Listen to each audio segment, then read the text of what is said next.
Happy Campers is the 10th episode of the third season of Mickey Mouse. And as a narrative, it's not too bad, but personally, I didn't really enjoy it. I didn't personally take to it too well, but I can definitely see the benefits. Funny turns into a camper, and they go camping, and I love the design of the camper. I think it looks really great, really well done. And they start off doing camping activities like telling stories, and then they play some music, but unfortunately the music is too loud, and they do try and stop the music immediately, but it's too late because, well, one of the constellations has come down. This is Orion. And I do love the fact that we have some education here about the constellation, encouraging children to learn about the stars. I think that's absolutely fantastic.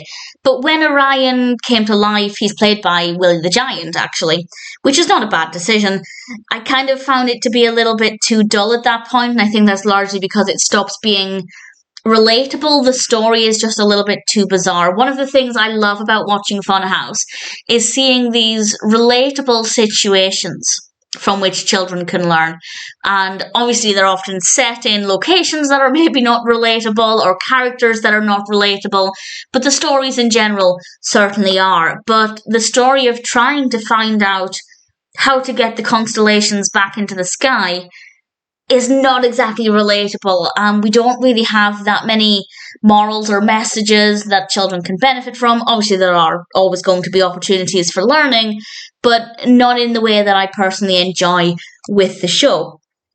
So as a story, and I know that sometimes it's just nice to have a fun story. Not every episode or segment needs to be a big lesson. I understand that, but just personally, I prefer the ones where the opportunities for learning are really apparent. But aside from learning about the constellations, it's not so much. Although I guess learning about what camping might be like is definitely a good thing. But as a story, it's fine. I have no complaints about the actual narrative. I think the pacing was really great. The environment is really great. Orion as a character was interesting enough. I don't think I've ever seen a personification of Orion before, so that, I guess, was quite fun. But as I said, based on what I look for in Funhouse and the kind of episodes that appeal to me the most, the ones that I think are the most beneficial, this isn't one of them. But as I said, it's a fun story, and sometimes it's nice to just have an entertaining story, so no complaints from me, really. It's just not a personal favourite. But that being said, it's absolutely fine. Happy Campers is not actually a bad episode of Mickey Mouse Funhouse.